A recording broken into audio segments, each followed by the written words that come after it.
ಸಖತ್ ಖಾರ ಬಣ್ಣ ಮತ್ತು ರುಚಿ ಆಚಿ ಚಿಲ್ಲಿ ಪೌಡರ್.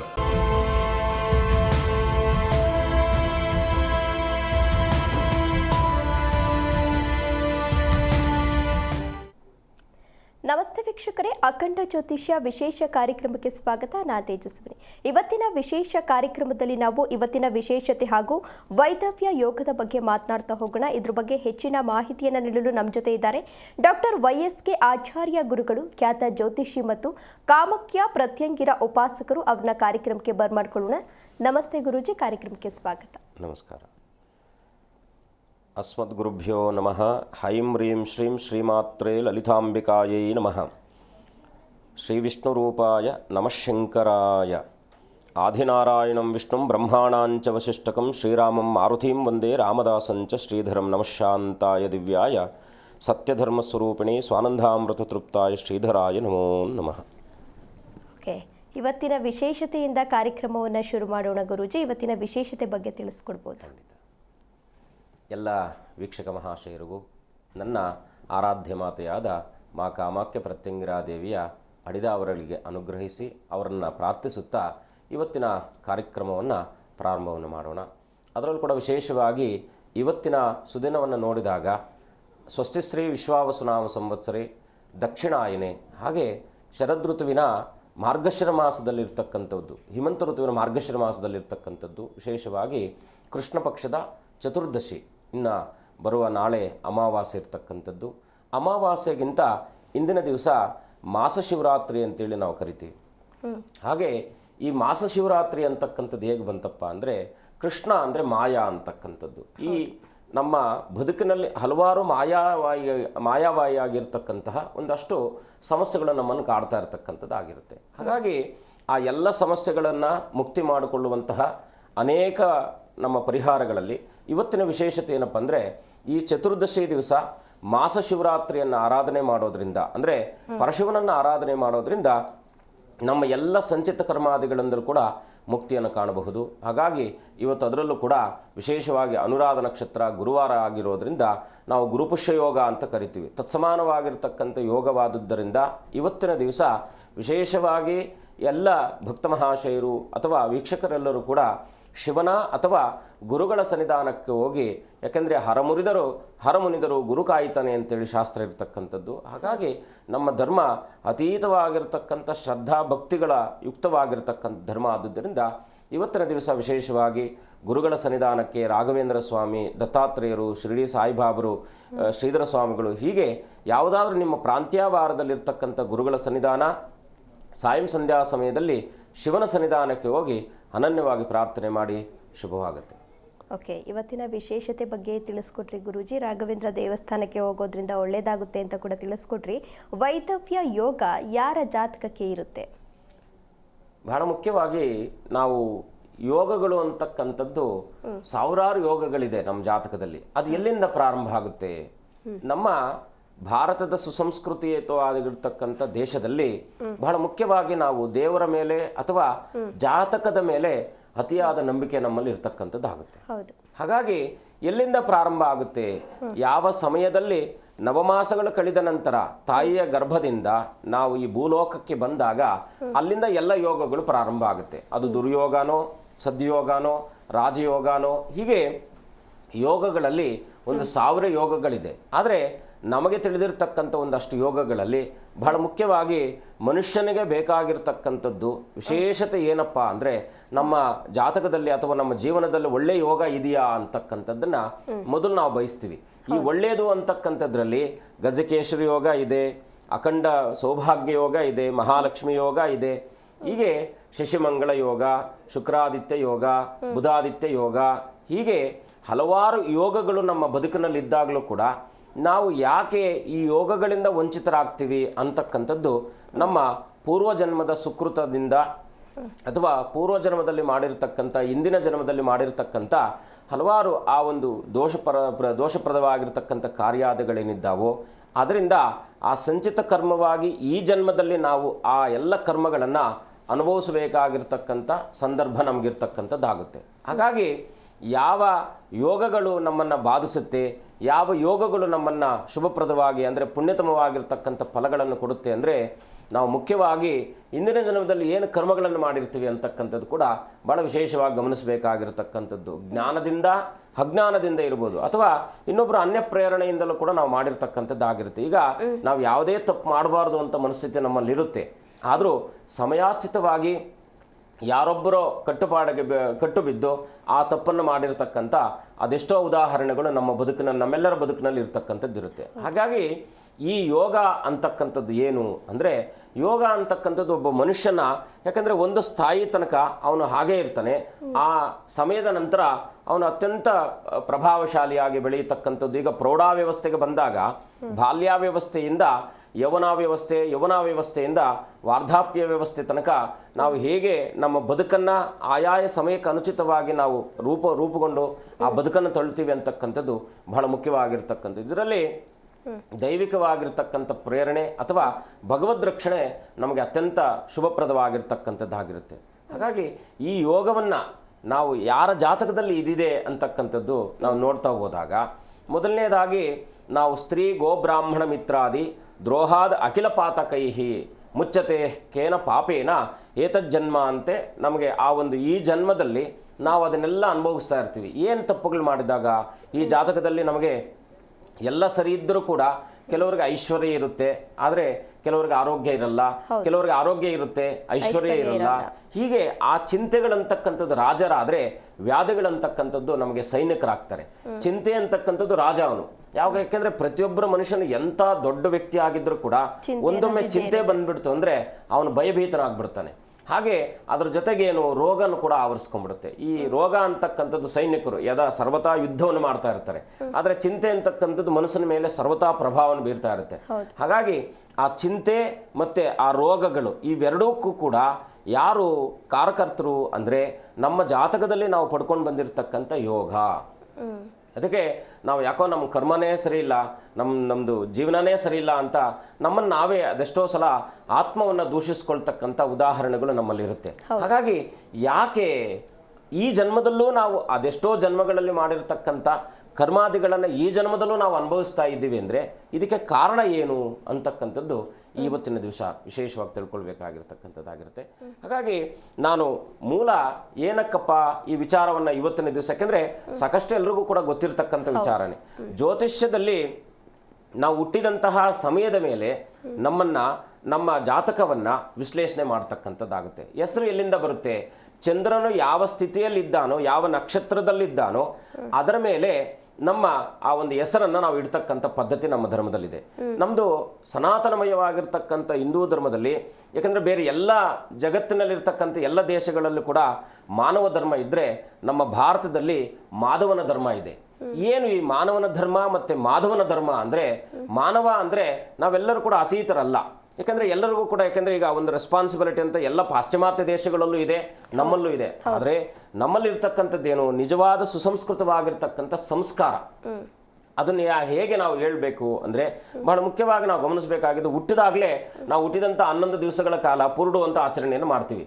ಮಗು ಹುಟ್ಟಿದೆ ಆ ಸುಸಂದರ್ಭದಲ್ಲೂ ಕೂಡ ತಾಯಿ ಮಗುವನ್ನು ಆರೈಕೆ ಮಾಡ್ತಕ್ಕಂಥದ್ದು ಇವಾಗೆಲ್ಲ, ಯಾಕೆಂದರೆ ಸ್ವಲ್ಪ ನಾವು ಇವತ್ತಿನ ಕಾಲಕ್ಕೆ ಎಲ್ಲ ಬದಲಾಗ್ತಾ ಇದೆ. ಆದರೆ ಹಿಂದೆ ನಾವು ಸುಶ್ರೀಕರು ಅಂತ ನಾವು ಏನು ಇವರು ದಾಸಿಯರು ಅಂತ ನಾವು ಕರಿತಿದ್ವಿ ಅವ್ರನ್ನ, ಈಗ ನಾವು ನರ್ಸ್ ಅಂತ ಏನು ಕರಿತೀವೋ ಅವ್ರು ಅವಾಗ ಬಂದು ಮನೆಗೆ ಬಂದು ಒಬ್ಬರು ಅಷ್ಟು ಹಳ್ಳಿಗಳಿಗೆ ಒಬ್ಬರು ಮಾತ್ರ ಇರ್ತಿದ್ರು. ಅವರು ಆ ಸಮಯವನ್ನು ಹೇಳಿದಾಗ, ಯಾಕೆಂದರೆ ಸಾಕ್ಷಾತ್ ವಾಗ್ದೇವಿ ಅವ್ರ ಮುಖಾಂತರ ಹೇಳ್ತಾ ಇತ್ತು. ಯಾಕೆಂದರೆ ನೋಡಿ, ಮಗು ಹುಟ್ಟಿದೆ, ಗಂಡು ಹೆಣ್ಣು ಅಂತಕ್ಕಂಥದ್ದನ್ನು ಒಂದೆಲ್ಲೋ ಕೋಣೆಯಲ್ಲಿ ಹುಟ್ಟಿದಂಥ ಮಗುವನ್ನು ತಗೊಂಡು ಹೊರಗಡೆ ಬಂದು ಇಷ್ಟು ಸಮಯಕ್ಕೆ ಹುಟ್ಟಿದೆ ಅಂತಕ್ಕಂಥದ್ದನ್ನು ತೋರಿಸ್ತಾ ಇದ್ರು. ಅದು ಮೂಲ ಉದ್ದೇಶ ಏನಪ್ಪ ಅಲ್ಲಿ ಅಂದರೆ, ಮಗು ಹುಟ್ಟಿದಂಥ ಸಂದರ್ಭವನ್ನು ಅವರು ಆನಂದಮಯವಾಗಿ ಕಳೀಲಿ ಅಂತಕ್ಕಂಥದ್ದು. ಆ ಸಂದರ್ಭದಿಂದ ನಮ್ಮ ಜಾತಕ ಪ್ರಾರಂಭ ಆದಾಗ ಅಲ್ಲಿ ಆ ಮನೆ ವಾತಾವರಣವು ಕೂಡ, ಆ ಕೋಣೆಯ ವಾತಾವರಣವು ಕೂಡ ನಮಗೆ ಜಾತಕದಲ್ಲಿ ಅತ್ಯಂತ ಫಲವನ್ನು ಕೊಡ್ತಕ್ಕಂಥ ಯೋಗ್ಯತೆ ಇರತಕ್ಕಂಥದ್ದಾಗಿರುತ್ತೆ. ಹಾಗಾಗಿ ನಾವು ಹುಟ್ಟಿದಂತಹ ಸಂದರ್ಭದಲ್ಲಿ ಈಗ ಲಗ್ನ ಅಂತ ಕರಿತೀವಿ. ಲಗ್ನ ಅಂದರೆ ಯಾವ ರಾಶಿಯಲ್ಲಿ ಚಂದ್ರನು ಅಥವಾ ಯಾವ ರಾಶಿಯಲ್ಲಿ ರವಿ ಇರ್ತಾನೋ ಇವರಿಬ್ಬರ ಮೇಲೆ ನಾವು ಅವಲಂಬಿತವಾಗಿ ಮಾಡ್ತೀವಿ. ಲಗ್ನ ಅಂದರೆ ಆವತ್ತಿನ ಸೂರ್ಯೋದಯಕ್ಕೆ ಆ ಸೂರ್ಯನು ಯಾವ ರಾಶಿಯಲ್ಲಿ ಇರ್ತಾನೋ ಅಲ್ಲಿಂದ ಲಗ್ನ ಪ್ರಾರಂಭ ಆಗುತ್ತೆ. ಯಾವ ನಕ್ಷತ್ರದಲ್ಲೇ ಚಂದ್ರನಿರ್ತಾನೋ ಅಲ್ಲಿಂದ ನಕ್ಷತ್ರ ಪ್ರಾರಂಭ ಆಗುತ್ತೆ. ಅದಕ್ಕೆ ನಾವು ದಶಾಭುಕ್ತಿ ಅಂತ ಅಲ್ಲಿಂದ ತಗೊಳ್ತೀವಿ. ಈಗ ಅಶ್ವಿನಿ ನಕ್ಷತ್ರ ಬಂತು ಅಂದರೆ ಕೇತು ದಶೆಯಿಂದ ಪ್ರಾರಂಭ ಆಗುತ್ತೆ. ಸೊ ಹೀಗೆ ಭರಣಿ ನಕ್ಷತ್ರ ಬಂತು ಅಂದರೆ ಶುಕ್ರ ದಶೆಯಿಂದ ಪ್ರಾರಂಭ ಆಗುತ್ತೆ. ಕೆಲವರು ಹುಟ್ಟಿದಾಗ ಅವರ ತಂದೆ ತಾಯಿಗಳಿಗೆ ಅವರ ಕುಟುಂಬದವರಿಗೆ ಕೂಡ ಅನುಕೂಲ ಆಗ್ತಕ್ಕಂಥದ್ದಿದೆ. ಕೆಲವು ಅಪವಾದ ನಕ್ಷತ್ರಗಳು ಕೂಡ ಇದ್ದಾವೆ. ಈ ಅಪವಾದ ನಕ್ಷತ್ರಗಳಲ್ಲಿ ಹುಟ್ಟಿದಾಗ ಆ ನಕ್ಷತ್ರದಲ್ಲಿ ಹುಟ್ಬಿಟ್ಟಿದ್ದಾರಂತೆ, ಯಾವುದೂ ಕೂಡ ಇಲ್ಲಿ ಅಪವಾದ ನಕ್ಷತ್ರ ಅಂತ ಇಲ್ಲ. ಆದರೆ ತ್ರಿಪಾದ ನಕ್ಷತ್ರಗಳು, ಅಗ್ನಿ ನಕ್ಷತ್ರಗಳು ಅಂತ ಗಂಡಮೂಲ ನಕ್ಷತ್ರಗಳು, ಹೀಗೆ ನಕ್ಷತ್ರಗಳಲ್ಲಿ ಒಂದಷ್ಟು ವಿಭೇದಗಳಿದ್ದಾವೆ. ಆ ವಿಭೇದಗಳಿಗೆ ಅನುಸಾರವಾಗಿ ನಾವು ಫಲಗಳನ್ನು ನಿರೂಪಣೆ ಮಾಡ್ತೀವಿ. ಹಾಗಾಗಿ ಅದೆಲ್ಲವನ್ನು ಕೂಡ ತಗೊಂಡೋಗಿ ಮಗು ಮೇಲೆ ನಾವು ಹಾಕೋದು ಅನ್ಯಥಾ ಅದು ತಪ್ಪದು. ಹಾಗಾಗಿ ಆ ಜಾತಕಕ್ಕೆ ಸಂಬಂಧಪಟ್ಟ ಹಾಗೆ ಮಾತ್ರ ನಾವು ಮಾತನಾಡಲಿಕ್ಕೆ ಸಾಧ್ಯ ಆಗುತ್ತೆ. ಈಗ ಒಂದೇ ಸಮಯಕ್ಕೆ ಲಕ್ಷಾಂತರ ಜನ ಹುಟ್ಟಿರ್ತಾರೆ, ಆದರೆ ನಾವು ಇವತ್ತು ವೈಜ್ಞಾನಿಕ ಯುಗದಲ್ಲಿದ್ದಾಗಲೂ ಕೂಡ ನಮ್ಮ ತಮ್ನೇಲ್ ಬೇರೆ ಯಾರಿಗೂ ಕೂಡ ಸೆಟ್ ಆಗಲ್ಲ. ಹೌದು, ಆ ತಮ್ನೇಲ್ ಅಂತಕ್ಕಂಥದ್ದು ಬೇರೆ ಯಾರಿಗೂ ಸೆಟ್ ಆಗಲ್ಲ ಅಂತ ಹೇಳಿದಾಗ ಜಾತಕನೂ ಕೂಡ ಅಷ್ಟೇ ಆ ಸಮಯ ಅಂತಕ್ಕಂಥದ್ದು ಇದೆ. ಯಾಕಂದ್ರೆ ಯೂನಿವರ್ಸಲ್ ಅಲ್ಲಿ ಭಗವಂತ ಧರ್ಮಪ್ರಧಾನ ಆಗಿರ್ತಕ್ಕಂಥವನಾದುದರಿಂದ ಅದನ್ನು ನಮಗೆ ಧರ್ಮವನ್ನೇ ಆಚರಣೆ ಮಾಡು ಅಂತೇಳಿ ಹೇಳುತ್ತೆ. ಅದಕ್ಕೆ ಮಾಧವ ಧರ್ಮ ಅಂತ ಹೇಳೋದು. ನಮ್ಮ ಭಾರತ ದೇಶ ಮಾಧವ ಧರ್ಮಕ್ಕೆ ಸಂಬಂಧಪಟ್ಟಿರ್ತಕ್ಕಂಥ, ಅಂದರೆ ಮಾಧವನಂದರೆ ಸಾಕ್ಷಾತ್ ಪರಮೇಶ್ವರ ಯಾರೂ ಅಲ್ಲ, ಕೃಷ್ಣ ಪರಮಾತ್ಮ. ಕೃಷ್ಣನನ್ನು ನಾವು ಹಲವಾರು ಭಂಗಿಗಳಲ್ಲಿ ನಾವು ಅವನನ್ನು ಕಾಣ್ತೀವಿ. ಹಾಗಾಗಿ ಆ ನಾರಾಯಣನ ಸ್ವರೂಪನಾಗಿರ್ತಕ್ಕಂಥ ಕೃಷ್ಣ ಈ ಮಾಯೆಯ ಸೃಷ್ಟಿಕರ್ತನಾಗಿರ್ತಾನೆ. ಮಾಯೆ ಅಂತಕ್ಕಂಥದ್ದು ನಮ್ಮ ಬದುಕಿನುದ್ದಕ್ಕೂ ಕೂಡ ಎಲ್ಲ ಸಂಬಂಧಗಳು ಕೂಡ ಮಾಯಾಯುತವಾಗಿ ಬೆರೀತಾ ಇರುತ್ತೆ. ಯಾರೋ ಒಬ್ಬರು ಅಚಾನಕ್ಕಾಗಿ ನಮಗೆ ಪರಿಚಯ ಆಗ್ತಾರೆ, ಅಲ್ಲಿಂದ ಅವ್ರು ನಮ್ಮ ಜೊತೆ ಕ್ಯಾರಿ ಆಗ್ತಾರೆ. ಅದಕ್ಕೆ ನಾವು ಋಣಾನುಬಂಧ ರೂಪೇಣ ಪಶು ಪತ್ನಿ ಸುತ ಆಲಯ ಅಂತ ಕರಿತೀವಿ. ಈ ಋಣ ಅಂತಕ್ಕಂಥದ್ದು ನಮ್ಮ ಬದುಕಿನುದ್ದಕ್ಕೂ ಕೂಡ ನಮ್ಮ ಉಸಿರಿನ ಹಾಗೆ, ನಮ್ಮ ನೆರಳಿನ ಹಾಗೆ ಅದು ಪ್ರಯಾಣವನ್ನು ಮಾಡುತ್ತೆ. ಹಾಗಾಗಿ ಈ ವೈಧವ್ಯ ಯೋಗ ಅಂತಕ್ಕಂಥದ್ದೇನು ಅಂದರೆ ಬಹಳ ಮುಖ್ಯವಾಗಿ 12 ಮನೆಗಳನ್ನು ನಾವು ಗಮನಿಸಿದಾಗ ಈ 12 ಮನೆಗಳಲ್ಲಿ ಮೇಷದಿಂದ ಮೀನದವರೆಗೆ ಈ 12 ಮನೆಗಳಲ್ಲಿ ಬಹಳ ಮುಖ್ಯವಾಗಿ ನಾವು ಲಗ್ನ ಅಂತ ಕರಿತೀವಿ. ಲಗ್ನ ನಾನು ಆಗಲೇ ಹೇಳಿದೆ, ಸೂರ್ಯ ಯಾವ ಮನೆಯಲ್ಲಿ ಇದಾನೋ ಅದಕ್ಕೆ ನಾವು ಲಗ್ನಾರೂಢ ಅಂತ ಕರಿತೀವಿ. ಉದಯ ಲಗ್ನಾರೂಢ ಅಂತ ಕರಿತೀವಿ. ಆ ಲಗ್ನಾರೂಢಕ್ಕೆ ನಾವು ಕ್ಯಾಲ್ಕುಲೇಟ್ ಮಾಡಿಕೊಂಡಾಗ ಅಲ್ಲಿ ನಮಗೆ ಲಗ್ನ ಉದಯವಾಗುತ್ತೆ. ಆ ಲಗ್ನ ಉದಯವಾದಾಗ ಅಲ್ಲಿ ನಾನು ಅಂತಕ್ಕಂಥದ್ದು ಮೊದಲನೇ ಮನೆ. ನಾನೇನು, ನನ್ನ ಚಲನವಲನಗಳೇನು, ನನ್ನ ದೇಹದ ಸ್ವರೂಪವೇನು, ಹೇಗೆ ಬಣ್ಣ ಏನು, ಕಣ್ಣು ಹೇಗಿರುತ್ತೆ, ಮೂಗು ಹೇಗಿರುತ್ತೆ, ಕಿವಿ ಹೇಗಿರುತ್ತೆ, ಕೂದಲು ಹೇಗಿರುತ್ತೆ, ಈಗೆಲ್ಲ ರೂಪವನ್ನು ವರ್ಣನೆ ಮಾಡ್ತಕ್ಕಂಥದ್ದು 1ನೇ ಮನೆಯ ಪ್ರಭಾವ. ಆ 1ನೇ ಮನೆಯ ಆದ ನಂತರದಲ್ಲಿ 2ನೇ ಮನೆ ಬರ್ತಕ್ಕಂಥದ್ದು ಮುಖ್ಯವಾಗಿ ಮಾತು. ಕೆಲವರನ್ನು ನಾವು ನೋಡಿರ್ತೀವಿ, ತುಂಬ ನಾವು ಅವ್ರ ಮಾತು ಕೇಳಬೇಕಾದ್ರೆ ಇಂಪಾಗಿ ಮಾತನಾಡ್ತಾರೆ, ಇನ್ನೊಬ್ಬರು ಸ್ವಲ್ಪ ರೂಢಾಗಿ ಮಾತನಾಡ್ತಾರೆ. ಈ 2 ವ್ಯಕ್ತಿತ್ವಗಳು ಹೇಗೆ ಅಲ್ಲಿ ನಮಗೆ ಕನ್ಸಿಡರ್ ಆಗುತ್ತೆ ಅಂದರೆ ಆ ಗ್ರಹದ ಆಧಿಪತ್ಯದ ಮೇಲೆ ಅವರ ಸ್ವಭಾವವನ್ನು ನಿರ್ಧಾರ ಮಾಡ್ತಕ್ಕಂಥದ್ದು.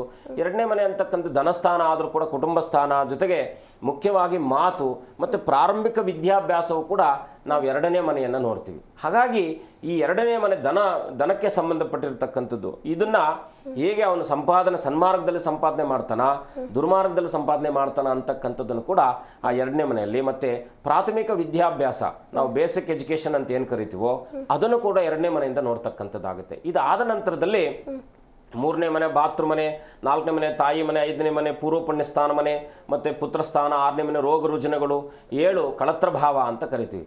ಈ 7ನೇ ಭಾವಕ್ಕೆ ಸಂಬಂಧಪಟ್ಟ ಹಾಗೆ ಏನಾದರೂ 1ನೇ ಮನೆ ಅಥವಾ 2ನೇ ಮನೆ, 7ನೇ ಮನೆ, 8ನೇ ಮನೆಯನ್ನು ಆಯುರ್ಭಾವ ಅಂತ ಕರಿತೀವಿ. ಅದು ಆಯುರ್ಭಾವ ಅಂದರೆ ಏನು ಅಂದರೆ ನಮ್ಮ ಆಯಸ್ಸನ್ನು ನಿರ್ಧಾರ ಮಾಡ್ತಕ್ಕಂಥದ್ದು. ಈಗ ಈ ಕುಮಾರ ಯೋಗ ಅಂತ ಇದೆ. ಕುಮಾರ ಯೋಗ ಅಂದರೆ ಏನು? ವಿದುರ ಯೋಗ ಅಂತ ಇದೆ. ವಿದುರ ಯೋಗ ಅಂದರೆ ಏನು? ಕುಮಾರನಿಗೂ ವಿದುರನಿಗೂ ಇರುವಂತಹ ವ್ಯತ್ಯಾಸ ಏನಪ್ಪ ಅಂದರೆ, ಈಗ ನಾವು ಸಹಜವಾಗಿ, ಯಾಕೆಂದರೆ ಪ್ರತಿಶತಃ ನಾವು ಆಲೋಚನೆ ಮಾಡಿದಾಗ ಒಂದಷ್ಟು ಕುಮಾರ ಅಂತ ಹೆಸರನ್ನು ಸೇರಿಸ್ಕೊಂಡಿರ್ತಾರೆ. ಇದು ಏನೋ ಈಗ ಯಾವುದೋ ಒಂದು ಕುಮಾರ ಅಂತ ಇರುತ್ತೆ. ಈಗ ಸುಬ್ರಹ್ಮಣ್ಯ ಸ್ವಾಮಿನಾಥ ಕುಮಾರನೋ ಯಾವುದೋ ಒಂದು, ಈ ಸ್ವಾಮಿ ಕುಮಾರ ಅಂತಾನೆ ಯಾವುದೋ ಕುಮಾರ ಅಂತ ಇರ್ತಾರೆ. ಯಾರ ಜಾತಕದಲ್ಲಿ ಈ ಕುಮಾರ ಅಂತಕ್ಕಂಥ ಪದ ಆಡಾಗುತ್ತೋ ಅವರ ಜಾತಕದಲ್ಲಿ ಸಹಜವಾಗಿ, ನನ್ನ ಅನುಭವದಲ್ಲಿ ಹೇಳ್ತಾ ಇರ್ತಕ್ಕಂಥದ್ದು ಇದು, ಸಹಜವಾಗಿ ಅವರು ಸಾಂಸಾರಿಕ ಜೀವನದಲ್ಲಿ ಏನೋ ಒಂದು ತೊಂದರೆ ಇಲ್ಲ, ಅವ್ರು ಇದ್ದೇ ಇರ್ತಾರೆ. ಪ್ರತಿಶತ ನಾವು ನೋಡಿದಾಗ ಅದು ಅವ್ರ ಜಾತಕದಲ್ಲಿ ಗ್ರಹಗಳು, ಶುಭ ಗ್ರಹಗಳ ಒಳ್ಳೆ ಫಲ ಇದ್ದಾಗ ಅದು ಸ್ವಲ್ಪ ಕ್ಷೀಣ ಆಗಿರುತ್ತೆ. ಆದರೆ ಫಲ ಅಂತೂ ಇದ್ದೇ ಇರುತ್ತೆ. ಈಗ ಗಂಡ ಹೆಂಡತಿರ ಮಧ್ಯದಲ್ಲಿ ವಿರಸಗಳಿರ್ತಕ್ಕಂಥದ್ದು, ಸಾಂಸಾರಿಕ ಜೀವನದಲ್ಲಿ ವಿರಸಗಳಿರ್ತಕ್ಕಂಥದ್ದು, ಅವ್ರ ಅಥವಾ ಅವರ ಜೀವನದಲ್ಲೇ ಅವರು ಏನೋ ಅಂದ್ಕೊಂಡಿರ್ತಾರೆ, ಏನೋ ಓದಿರ್ತಾರೆ, ಏನೋ ಕೆಲಸ ಮಾಡ್ತಾ ಇರ್ತಾರೆ. ಇದು ತುಂಬಾ ಜಾತಕದಲ್ಲಿ ನಾನು ನೋಡಿರ್ತಕ್ಕಂಥದ್ದು. ಹಾಗಾಗಿ ಕುಮಾರ್ ಅಂತಕ್ಕಂಥ ಯಾರು ಹೆಸರಿಟ್ಕೊಂಡಿರ್ತಾರೋ ಇವ್ರಿಗೆ ಸಾಂಸಾರಿಕ ಬದುಕಿನಲ್ಲಿ ಅಷ್ಟು ಅಂದ್ರೆ ಸಂತೋಷ ಸಿಗಲ್ಲ ಅಂತಕ್ಕಂಥದ್ದು. ಅದರಲ್ಲಿ ಇರ್ಬೋದು, ಇಲ್ಲ ಅಂತಲ್ಲ. ಯಾಕಂದ್ರೆ ಜ್ಯೋತಿಷ್ಯ ಅಂತಕ್ಕಂಥದ್ದು ಒಂದು ಏನಪ್ಪಾ ಅಂದ್ರೆ ಒಂದು ಅಕ್ಯುರೇಟ್ ಅಂತಕ್ಕಂಥದಕ್ಕಿಂತ ಮಿಗಿಲಾಗಿ ಅದು ಹೇಗೆ ಅದು ಫಸಲಿಸುತ್ತೆ ಅಂತಕ್ಕಂಥದ್ರ ಮೇಲೆ ಡಿಪೆಂಡ್ ಆಗುತ್ತೆ. ಹಾಗಾಗಿ ಓಕೆ ಗುರುಜಿ, ಒಬ್ರು ಕಾಲರ್ ರೆಡಿ ಇದ್ದಾರೆ, ಮಾತನಾಡ್ತಾ ಹೋಗೋಣ. ಹಾಸನದಿಂದ ವಿಶಾಲ ಅಂತ. ಹಲೋ, ನಮಸ್ತೆ ಮಾ. ಮೇಡಮ್ ಅವರೇ, ನನ್ನ ಧ್ವನಿ ಕೇಳಿಸ್ತಾ ಇದೆಯಮ್ಮ? ವಿಶಾಲ ಅವರೇ, ನನ್ನ ಧ್ವನಿ ಕೇಳಿಸ್ತಾ ಇದೆಯಾ? ಕೇಳಿಸ್ತೈತೆ. ಹೌದಾ? 1 ರಿಂದ 30 ಒಂದು ಸಂಖ್ಯೆ ಹೇಳ್ಬೋದಾ? 19. ಓಕೆ, ಗುರುಜಿ ಜೊತೆ ಮಾತನಾಡಿಮ್ಮ. ಅಮ್ಮ ನಮಸ್ಕಾರ, ಹೇಗಿದ್ದೀರಾ? ಅಯ್ಯೋ, ಚೆನ್ನಾಗಿದೆ ಗುರುಗಳ, ನಿಮ್ಗೂ ನಮಸ್ಕಾರ. ಒಳ್ಳೇದಾಗ್ಲಿ, ತಾಯಿ ಒಳ್ಳೇದ್ ಮಾಡ್ಲಿ. ಏನ್ ಪ್ರಶ್ನೆ ಕೇಳ್ಬೇಕಿತ್ತಮ್ಮ? ನಮ್ ಬಗ್ಗೆ ನಾವೇ ಕೇಳ್ಬೇಕಾಯ್ತು. 9/7/1976 ಹುಟ್ಟಿರೋದು. 76ರಲ್ಲಿ? ಶುಕ್ರವಾರ ಸಂಜೆ 6 ಗಂಟೆ ಮೇಲೆ ಅನಿಸ್ತದೆ. ಅಮ್ಮ ಏನ್ ಪ್ರಶ್ನೆ ಕೇಳ್ಬೇಕಿತ್ತು? ನಿಮ್ದು ಪ್ರಶ್ನೆ ಏನಾದ್ರು ಇದೆಯಾ? ಹೌದು, ನಮ್ ಬಗ್ಗೆನೇ ಕೇಳೋಣ ಅಂತ. ಅಮ್ಮ ಆರೋಗ್ಯ ಹೇಗಿದೆ? ಪರವಾಗಿಲ್ಲ, ಅದು ಮನೇಲಿ ಒಂದ್ ಸ್ವಲ್ಪ ಇದು ಅಂತ. ದುಡ್ಡು ಹಣಕಾಸಿನ ವಿಚಾರಕ್ಕೆ ಏನಾದ್ರು ಕೇಳಿದ್ದೀರಾ? ಇಲ್ಲ, ಪದೇ ಪದೇ ಆರೋಗ್ಯ, ನಮ್ಮ ಯಜಮಾನ್ರಿಗೆ ಆರೋಗ್ಯ ಸರಿ ಇರಕ್ಕಲ್ಲ. ಅದೇ ಆರೋಗ್ಯದ ಸಮಸ್ಯೆ ಅಂತ ಬಂತು, ಅದಕ್ಕೆ ಕೇಳಿದ ಆರೋಗ್ಯ ಹೇಗಿದೆ ಅಂತ. ಇವತ್ತು ನಾವು ಮಾತನಾಡ್ತಾ ಇರ್ತಕ್ಕಂಥ ವಿಚಾರವು ಕೂಡ ಆರೋಗ್ಯಕ್ಕೆ ಸಂಬಂಧಪಟ್ಟಿರ್ತಕ್ಕಂಥದ್ದೇ ಇರುತ್ತೆ. ಅಂದ್ರೆ ಕೇವಲ ವ್ಯಾಧಿ ಅಂದರೆ ಶರೀರಕ್ಕೆ ಬಂದಂಥ ಆರೋಗ್ಯ ಅಲ್ಲ. ಆದರೆ ನಿಮಗೆ ಅನುಕೂಲ ಆಗುತ್ತಮ್ಮ, ಏನೂ ತೊಂದರೆ ಇಲ್ಲ. ಸ್ವಲ್ಪ ರಕ್ತಗತವಾಗಿ ಅವ್ರಿಗೆ ಅವರ ಇದರಲ್ಲಿ ಶರೀರದಲ್ಲೇ ಹುಟ್ಟಿರ್ತಕ್ಕಂಥ ರೋಗ ಅಂತಕ್ಕಂಥದ್ದು ತೋರಿಸ್ತಾ ಇದೆ. ಹೌದಾ? ಶರೀರದಲ್ಲಿ ಅಂದರೆ ಅವ್ರಿಗೆ ಇದ್ದಿದ್ದೇ ರೋಗ. ಈಗ ಪೂರ್ವಜನ್ಮಕೃತ ಪಾಪಂ ವ್ಯಾಧಿ ರೂಪೇಣ ಬಾಧಯೇತ್ ಅಂತೇಳಿ ಪೂರ್ವಜನ್ಮ ಅವರು ಮಾಡಿರ್ತಕ್ಕಂಥ ಕರ್ಮಕ್ಕನುಸಾರವಾಗಿ ಬಂದಿರತಕ್ಕಂಥ ರೋಗ ಅಂತಕ್ಕಂಥದ್ದು ಇಲ್ಲಿ ತೋರಿಸ್ತಾ ಇದೆ. ಆದರೂ ನೀವೇನು ಮಾಡ್ಬೋದು ಅಂದರೆ ಪ್ರತಿ ಭಾನುವಾರ ಸೂರ್ಯನಾರಾಯಣನ ಉಪಾಸನೆ ಮಾಡಿ ಕೊನೆಗೆ ಶನಿವಾರ ಸ್ವಲ್ಪ ಎಳ್ಳು ಬೆರೆಸಿ ಅವರಿಗೆ ಸ್ನಾನವನ್ನು ಮಾಡಿಸಿ, ಎಲ್ಲಾದರೂ ಇವರ ಹೆಸರಲ್ಲಿ ಎಳ್ಳು ಮತ್ತು ಕಡಲೆಯನ್ನು ದಾನವನ್ನು ಮಾಡಿ ಅಮ್ಮ, ಒಳ್ಳೆಯದಾಗುತ್ತೆ. ಶುಭವಾಗಲಿ ತಾಯಿ. ಓಕೆ, ಧನ್ಯವಾದಮ್ಮ ಕರೆ ಮಾಡಿದ್ದಕ್ಕಾಗಿ. ವೀಕ್ಷಕರೇ, ನೀವು ಕೂಡ ಗುರೂಜಿ ಜೊತೆ ಮಾತನಾಡಬೇಕು ಅಂತ ಅಂದರೆ ಸ್ಕ್ರೀನ್ ಮೇಲೆ ಕಾಣ್ತಾ ಇರುವಂತಹ ನಂಬರ್ಗೆ ಕರೆ ಮಾಡಿ ಗುರೂಜಿ ಜೊತೆ ಮಾತನಾಡಬಹುದು. ಆದಷ್ಟು ಟಿವಿ ವಾಲ್ಯೂಮನ್ನು ಕಡಿಮೆ ಮಾಡಿ, ಜೊತೆಗೆ ನೆಟ್ವರ್ಕ್ ಇರುವಂತಹ ಸ್ಥಳದಲ್ಲಿ ನಿಂತ್ಕೊಂಡು ಮಾತನಾಡೋದ್ರಿಂದ ಗುರೂಜಿ ಏನು ಹೇಳ್ತಾರೆ, ನಿಮ್ಮ ಸಮಸ್ಯೆಗೆ ಹೇಳುವಂತಹ ಪರಿಹಾರವನ್ನು ನೀವು ಸ್ಪಷ್ಟವಾಗಿ ಕೇಳಬಹುದು. ಗುರೂಜಿ, ನಾವಾಗಲೇ ವೈದವ್ಯ ಯೋಗದ ಬಗ್ಗೆ ಮಾತನಾಡ್ತಿದ್ವಿ, ಜೊತೆಗೆ ಯಾರ ಜಾತಕದಲ್ಲಿ ಇರುತ್ತೆ ಅಂತ ಹೇಳ್ತಾ ಇದ್ವಿ. ಇದರ ದುಷ್ಪರಿಣಾಮಗಳು ಏನಿರುತ್ತೆ, ಅದರ ಜೊತೆಗೆ ಇದಕ್ಕೆ ಪರಿಹಾರಗಳೇ ತಿಳಿಸ್ಕೊಡ್ಬೋದಾ? ಅಪ್ಪ, ಇಲ್ಲಿ ಏನಂದರೆ ನಾನು ತಿಳಿಸ್ಲಿಕ್ಕೆ ಬಯಸ್ತಾ ಇರತಕ್ಕಂಥದ್ದು ಏನಪ್ಪ ಅಂದರೆ, ಯಾರ ಜಾತಕದಲ್ಲಿ 2ನೇ ಮನೆಯಲ್ಲಿ ಮತ್ತೆ 8 ಮತ್ತು 7ನೇ ಮನೆಯಲ್ಲಿ ಪಾಪಗ್ರಹಗಳು ಅಥವಾ ಶುಭ ಪಾಪಗ್ರಹಗಳು ಅಂತ ನಮ್ಮ ಜಾತಕದಲ್ಲಿ ನಾವು ಕನ್ಸಿಡರ್ ಮಾಡ್ತೀವಿ. ಪಾಪಗ್ರಹಗಳು, ಶುಭಗ್ರಹಗಳು ಅಂತ. ಈ ಪಾಪಗ್ರಹಗಳು ಮುಖ್ಯವಾಗಿ ಕುಜ ಮತ್ತೆ ಶನಿ, ಇವರು ಜಾತಕದಲ್ಲಿ ಏನಾದರೂ 2ನೇ ಮನೆಯಲ್ಲಿ ರಾಹು ಇದ್ದು ಅಲ್ಲಿಂದ ಸಪ್ತಮಕ್ಕೆ, ಅದರಲ್ಲೂ ಕೂಡ ಆ ರಾಹುವಿಗೆ 7ನೇ ಮನೆಯಲ್ಲಿ ಏನಾದರೂ ಅಂದರೆ ಅವರ ಜಾತಕದಲ್ಲಿ 8ನೇ ಮನೆ ಆಗುತ್ತೆ. ಅದಕ್ಕೆ ಆಯುರ್ಭಾವ ಅಂತ ಕರಿತೀವಿ. ಅಂದರೆ ಆಯುಷ್ಯ ಕ್ಷೇತ್ರ ಅಂತ, ಆ ಅಷ್ಟಮ ಸ್ಥಾನವನ್ನ ಆಯುರ್ಭಾವ ಅಂತ ಕರಿತೀವಿ.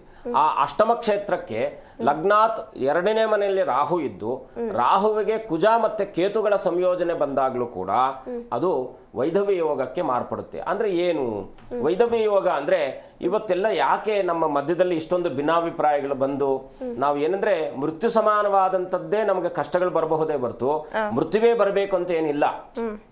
ಈಗ ಕೆಲವರು ಮದುವೆ ಆಗಿ ವಾಪಸ್ ಮನೆಗೆ ಬಂದ್ಬಿಡ್ತಾರೆ, ಯಾವುದೋ ಕಾರಣಗಳಿಂದ ವಿರಸಗಳಾಗಿ ವಾಪಸ್ ಬಂದ್ಬಿಡ್ತಾರೆ. ಅವ್ರು ಮದುವೆ ಮಾಡ್ಕೊಳ್ಳೋದೇ ಇಲ್ಲ.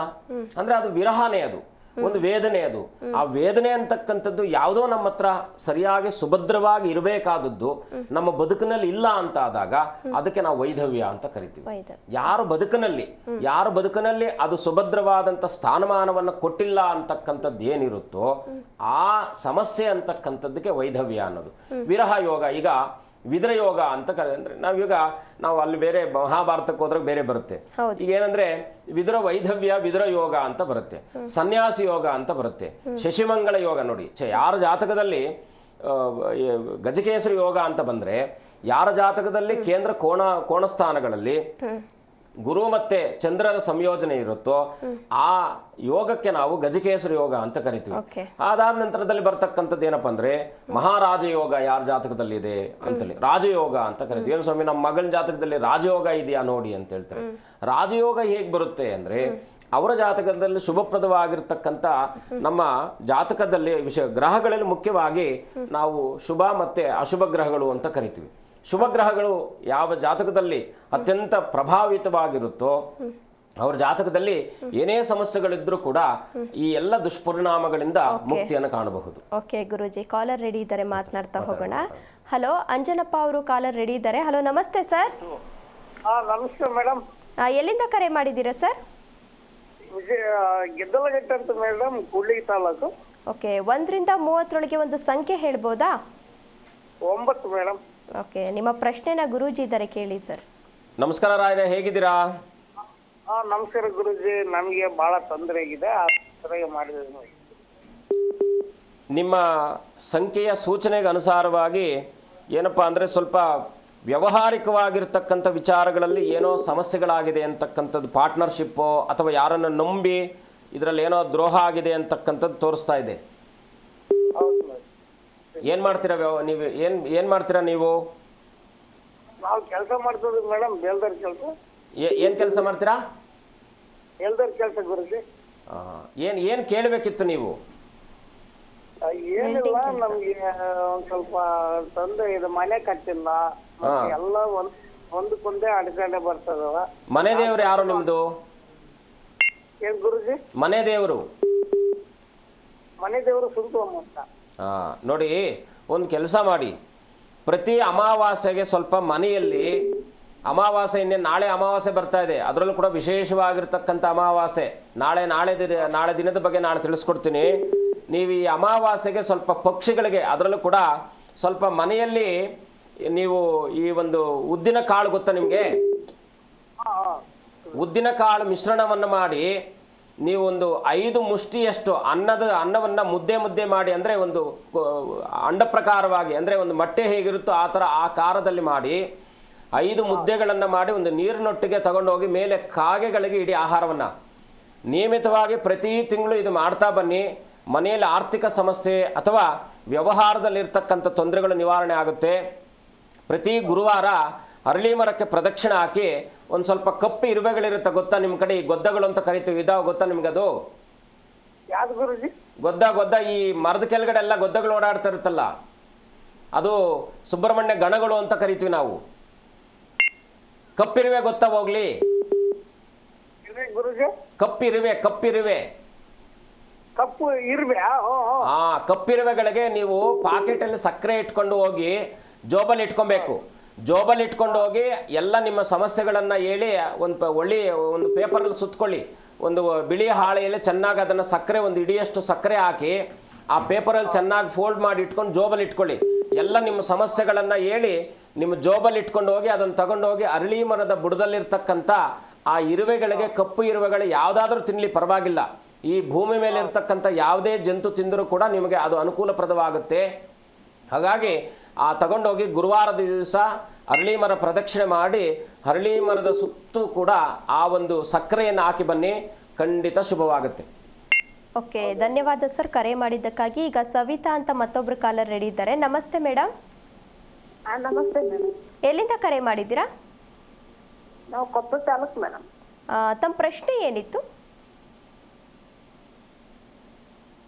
ಹಲೋ, ಧ್ವನಿ ಕೇಳಿಸ್ತಾ ಇದೆಯಮ್ಮ? ಮೇಡಮ್. 1ರಿಂದ 30ರೊಳಗೆ ಒಂದು ಸಂಖ್ಯೆ ಹೇಳ್ಬೋದಾ?